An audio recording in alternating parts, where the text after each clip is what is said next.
지난주일에 도마에 대해서 보기 시작했습니다. 도마입니다.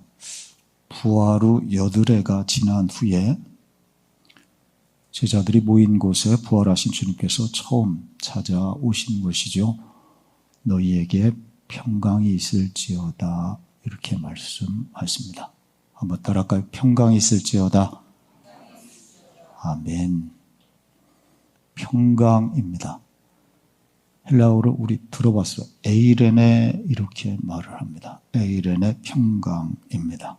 여러분 마음에 부활하신 주님이 주시는 평안, 평강이 자리하시기를 바랍니다. 이 평강은 또 히브리어로 샬롬이라 우리 너무 잘 알죠? 한번 따라할까요? 샬롬. 샬롬 이렇게 우리 인사합니다. 정말 이 시대 필요한 샬롬 평화이지요.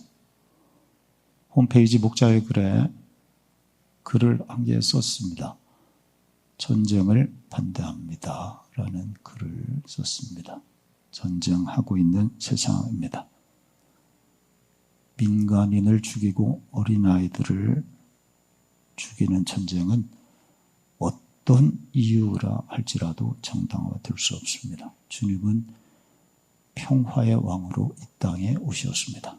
화평케 하는 자가 되라 말씀하십니다. 여러분 이 땅에 주님 주시는 샬롬 평화가 임하길, 이를 위해서 우리 성도들이 기도하며 이 일에 서야 될 것입니다. 평화가 이 땅에 임하기를 주의 이름으로 축원합니다.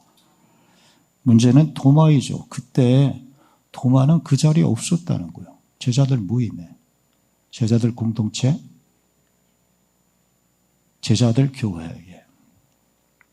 그래서 부활하신 예수님을 보지 못했고, 그래서 부활을 믿지 못하게 된 것입니다. 홀로 있는 신앙. 때로는 우리가 하나님 앞에 골방에 홀로 있어야 되겠지만, 홀로 있는 신앙은 연약해질 수 있고 흔들릴 수 있다. 사단이 틈탈 수 있는 틈이 홀로 있을 때 우리 가운데 존재할 수 있습니다. 그래서 교회가 필요하죠. 주께서 교회를 세우셨습니다. 이렇게 함께 모여 예배하고 마음을 나누는 믿음의 공동체가 중요하다. 이런 말씀 함께 나누었습니다. 오늘 두 번째 마지막 시간인데요. 익명의 도마들에게 은혜 있으시기 바랍니다. 오늘 본문에 도마가 그래 의심의 대표가 되는 말씀이 바로 앞에 있죠. 25절에 보면 우리 다 같이 한번 25절 읽어봐요. 다른 제자들이 시작. 다른 제자들이 그에게 이르되 우리가 주를 보았노라 하니 도마가 이르되 내가 그의 손에 못자국을 보며 내 손가락을 그 못자국에 넣으며 내 손을 그 옆구리에 넣어보지 않고는 믿지 아니하겠노라 하니라. 아멘. 그래, 도마가 남 이야기가 아니죠. 도마는 나의 이야기입니다. 요나가 나요 하는 것처럼 도마가 바로 나입니다. 우리도 의심이 내 안에 들어올 때 많습니다. 어릴 때부터 내 마음 깊은 곳에 꽈리 틀고 있는 단어 의심입니다. 의심에 우린 타고난 의심쟁이들입니다. 그래, 어머니에게, 돌아가신 어머니에게 어릴 때 참 많이 들었던 말. 의심하면 안 돼. 그런 말씀도 많이 해요. 의심 마귀가 들어오서. 무조건 믿어야지. 여러분, 의심은 좋지 않을 것일까요? 원래 이렇게 무조건 믿겨지면 참 좋겠지만 우리 그렇지 않잖아요. 저는 그렇게 말하고 싶어요. 무관심보다 의심이 낫다. 무관심은 정말 마음이 닫혀서 관심이 없는 거잖아요. 희망이 없습니다. 남녀 사이도 마찬가지죠. 의심은 오히려 내가 잘못 믿고 싶다는 신앙의 한 표현이 될 수 있습니다. 희망이 있습니다. 그래, 문화신학자라고 하는 폴 틸리는 그런 말이에요. 의심은 믿음의 반대가 아니라 믿음의 한 부분이다. 의심의 풍랑을 잘 넘어설 때 확신의 항구에 다다를 수 있는 것입니다. 여러분 정말 의심을 넘어 확신의 삶을 살아가시길 바랍니다. 신학을 조금 공부한 저 사람으로서 제가 이런 말씀 드리고 싶어요. 무조건 믿어? 아니요. 이렇게 말씀드리고 싶어요. 예, 한번 띄워주세요. 한번 읽어볼까요? 시작. 저는 그렇게 믿습니다. 신앙은 이성과 합리성에 기초해야 한다가 괄호 열고 저게 할 수 있는 대로 다는 아니고 전부 그럴 수는 없죠. 과학주의, 이성주의죠. 나는 실험한 것만, 과학적인 것만 믿어? 이건 세상이 과학주의, 이성주의. 근데 신앙은 할 수 있는 대로 이성과 합리성에 기초해야 한다. 그렇지 않을 때 맹목적인 신학이 될 수 있습니다. 그래서 젊은이들이 교회에 실망해서 교회를 떠나는 이유가 되기도 하지요. 그냥 믿어요. 물론 부활이나 영생, 천국 등의 보이지 않는 세계를 다 이 합리적인 이성이나 논리적으로 다 설명할 수는 없어요. 그래서 할 수 있는 대로. 여러분 바람을 보셨나요? 바람 보이지 않습니다. 바람 보이지 않는다고 바람이 존재하지 않는가? 그렇지 않죠. 바람은 보이지 않지만 분명히 거기 존재하고 있습니다. 영적인 세계 또한 존재하나 보이지 않을 뿐입니다. 그래서 의심이 들 때가 있는 것이죠. 그러나 여러분 그때가 있어요. 그때마다 우리가 기도하며 하나님께 묻고 이 뜻이 무엇입니까? 성경만 의심이 되는 게 아니라 내 삶이 의심스럽죠. 하나님 정말 살아계신 거 맞느냐? 왜 이런 일이 내게? 이게 의심이에요, 사실은. 우린 단 도마들입니다. 그때마다 그 문제, 그 말씀 부여잡고 씨름하며 기도하며 나갈 때 반드시 주의 영이 함께 하시고 깨닫게 하시어서 확신의 자리에 들어가게 될 줄 믿습니다. 그 소망 가운데. 여러분 보십시오. 교회 역사 속에서 어거스틴 위대한 1600년 전의 사람이지만 사도 바울 이후에 어거스틴, 칼빈으로 이어지는 위대한 신학자들인데요. 이 어거스틴은 의심의 방황에 그런데 그러다 그가 돌아올 때 위대한 신학자, 위대한 사도가 되어진 것입니다. 마틴 루터 종교개혁자 위대하죠. 그는 죽음 앞에서 크게 의심하고 방황합니다. 친구와 같이 가다가 벼락이 때려서 친구가 죽었거든요. 그부터 죽음과 하나님에 대해서 큰 의심과 방황을 하다가 주님 만난 이후에 놀라운 확신 가운데 종교개혁의 위대한 횃불을 들 수 있었던 것입니다. 이 과정을 거쳤던 요한 웨슬레, 그는 의심의 나락에 빠졌었는데 거기에서 주님을 만나고는 위대한 설교자, 정말 영국을 뒤집어 놓는 위대한 사역자가 되어진 것입니다.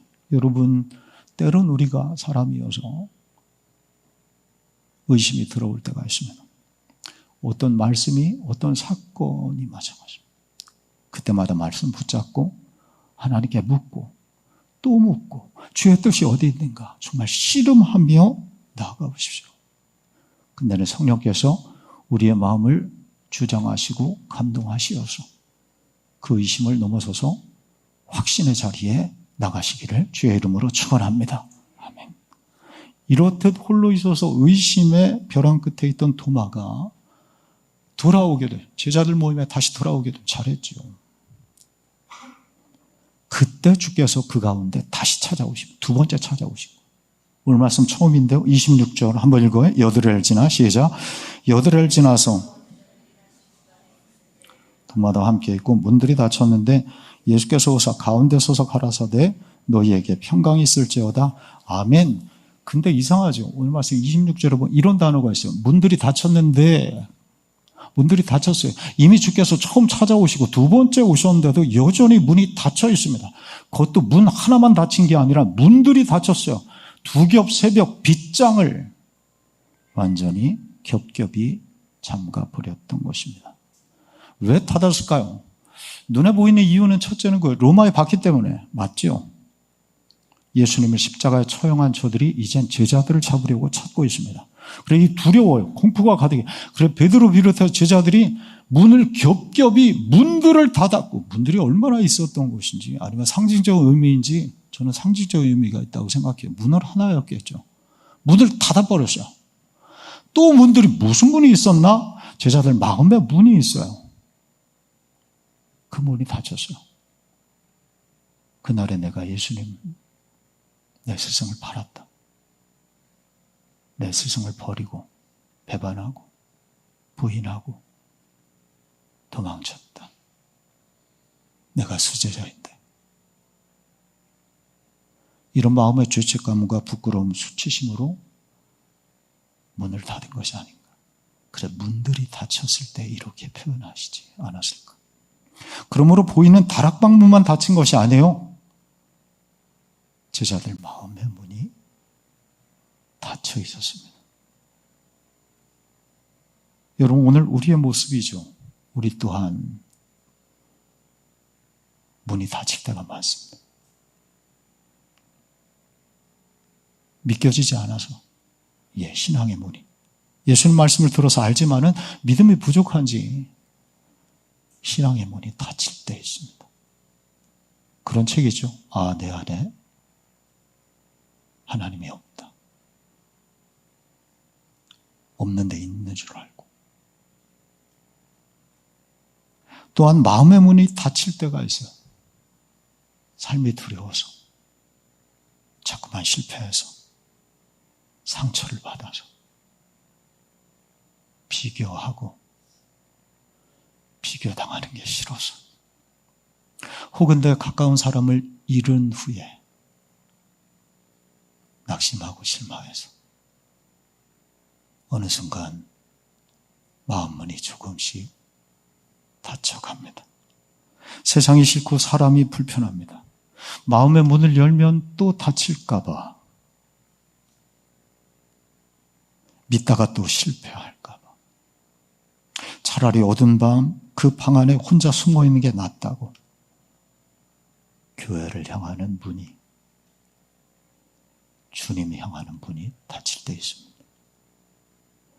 여러분, 우리 이렇게 잠가둔 문이 내게 하나씩은 다 있지 않으십니까?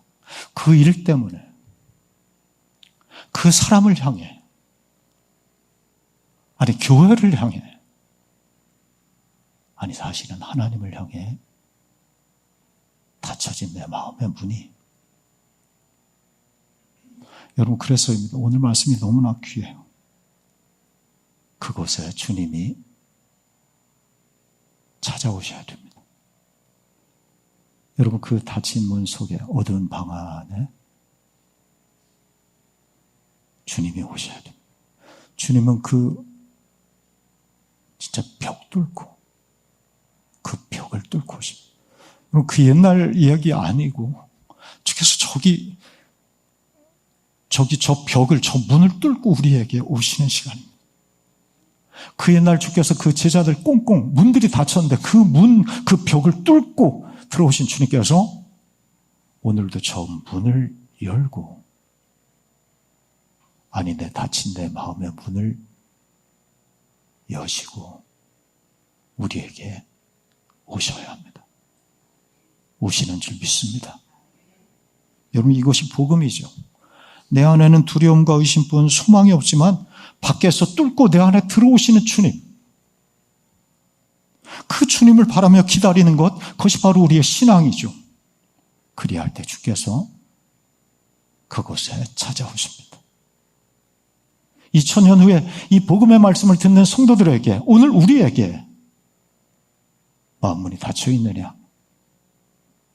주께서 그 마음의 문을 뚫고 들어오시니, 여러분, 이곳이 오늘 2026년 4월 19일 세 번째 주일 2부 예배 드리고 있는 이 시간, 이곳이 주님 뚫고 들어오시는 다락방인 줄 믿습니다. 주께서 저기 오십니다. 마음문 활짝 열고 이미 내 안에 들어오신 주님을 영접하시기를 바랍니다. 그러길 빕니다. 그래, 문이 열리길 바랍니다. 그런데 문을 뚫고 들어오신 주께서 하신 일이 있어요. 오늘 말씀의 핵심인데요. 지금 기괴한 일을, 이상한 일을 하십니다. 근데 그 일 때문에 도마의 마음이 열려요. 그 일 때문에 도마가 나의 주, 나의 하나님이시니이다 이렇게 고백하게 돼요. 무슨 일일까요? 어떤 일을 하셨을까요? 상처입니다. 상처를 내보이십니다.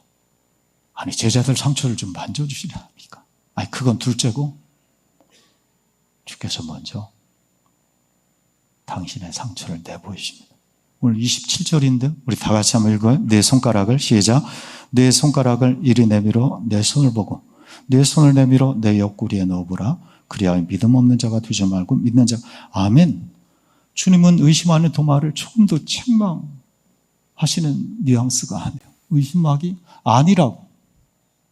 오히려 그 의심을 풀어주십니다. 어떻게? 상처를 내보이시고 상처를 만지게 하심으로. 그림을 하나 감상하려고 그래요. 카라바조라고 하는, 미켈란젤로 카라바조라는 이태리 화가가 있는데, 잘 알려져 있지 않은 화가이지만 정말 위대한 명화를 하나 그렸어요. 의심한 도마, 다우팅 토마스 뭐 이런. 네, 띄워주셔. 잘 보이는지 몰라요, 밝아서. 예수님은 어디 있는지 계신지 확인하시고. 도마가 맨 앞에 있고 뒤에 두 제자 정도 더 있습니다. 그러니까 제자가 3명이네요. 제일 앞에 제자가 도마입니다.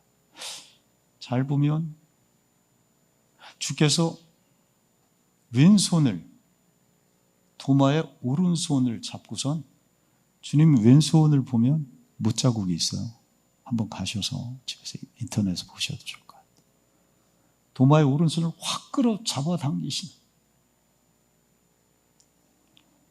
오늘 말씀이죠. 요한복음 10장.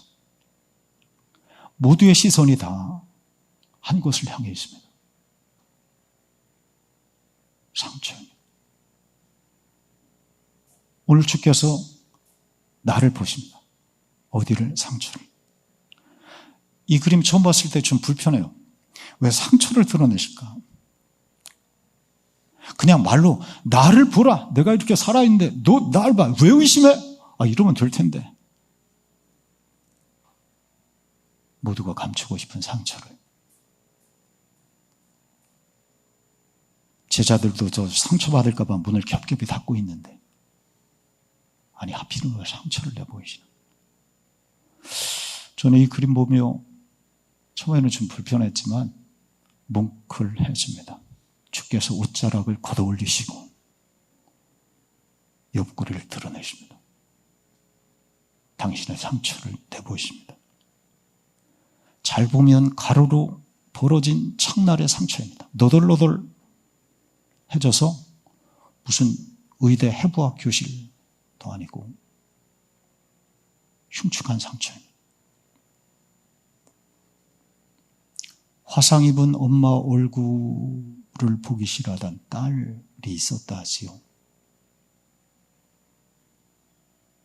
엄마의 그 화상 얼굴이 부끄러워서 친구들에게 내보이기 싫고, 친구들과 가까이 있는데 엄마가 오면 돌아섰다 하지요. 그러다 철이 들어 알게 되었다는 것입니다. 엄마 얼굴 화상의 비밀을.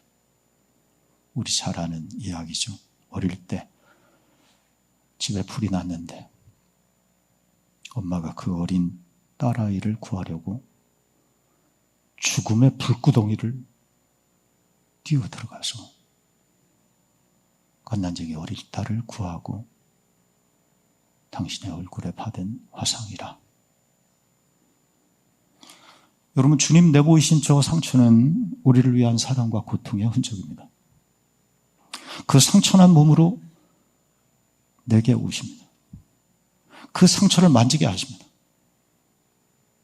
저 십자가에는, 우리가 보고 있는 저 뒤에 십자가에는 그 상처가 새겨져 있는 거예요. 그 못자국이 새겨져 있는 거예요. 보이지 않죠? 너무 매끈해서 십자가가. 그래, 십자가가 자꾸 우리 신앙을 가릴 때가 있어요. 저 매끈한 십자가, 저 십자가가. 피가 뚝뚝 떨어지는데 못자국은 옆구리에 상처가 새겨져 있지 않는 십자가라면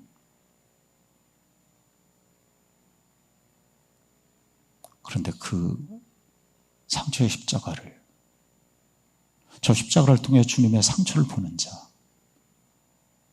복이 있는 줄 믿습니다. 만져봐라. 너 상처 있지? 그래서 문 닫고 살지?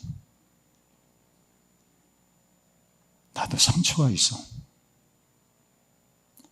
한번 만져보라. 네 손 일로 좀 한번 여기 한번 만져봐. 내 안에도 상처가 있는 거 내가 안다.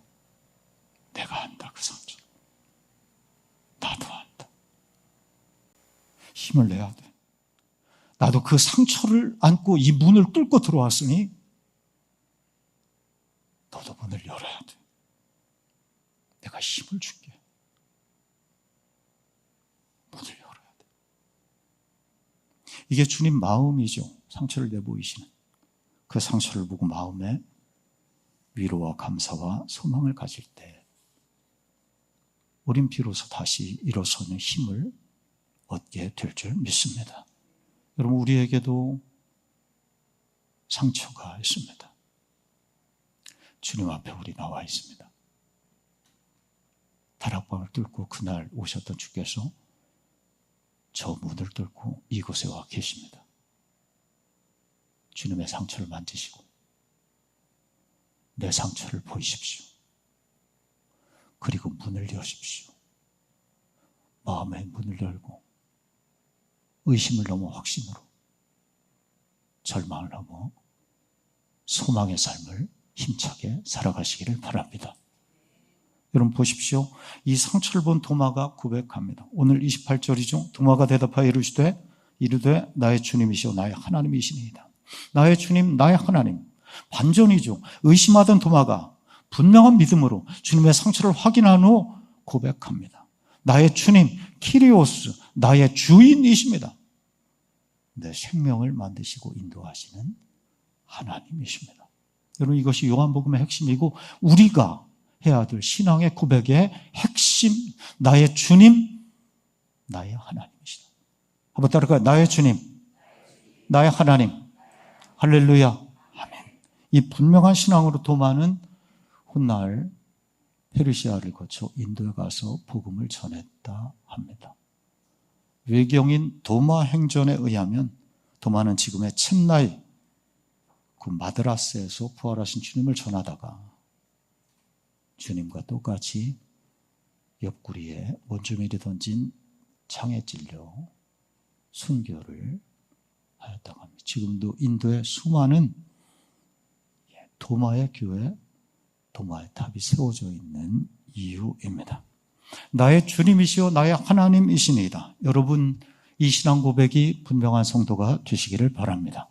그리할 때 우리는 그 어떤 다침원도, 어떤 두려움과 절망도 이기고 힘을 얻어 그 문을 활짝 열고 소망찬 삶을 살아가게 될 것입니다.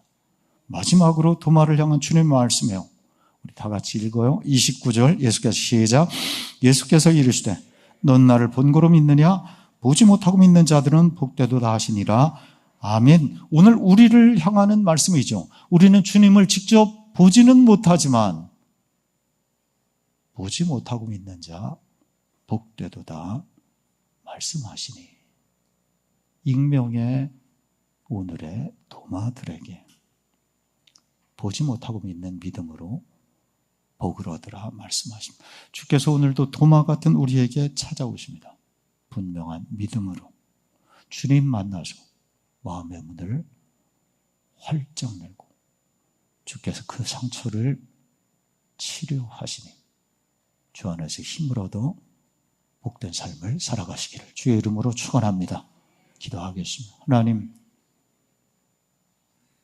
오늘 이 시간 이곳에 찾아오시는 줄 믿습니다. 저 문을 뚫고, 아니 내 마음에 닫힌 문을 뚫고 들어오시는 주님, 그 주님을 영접함으로 내 상처가 치유받고 다시 힘을 얻고 일어서게 하시어서 주님 말씀하신 복 있는 인생을 살아가게 하여 주옵소서. 예수님 이름으로 기도하옵나이다. 아멘.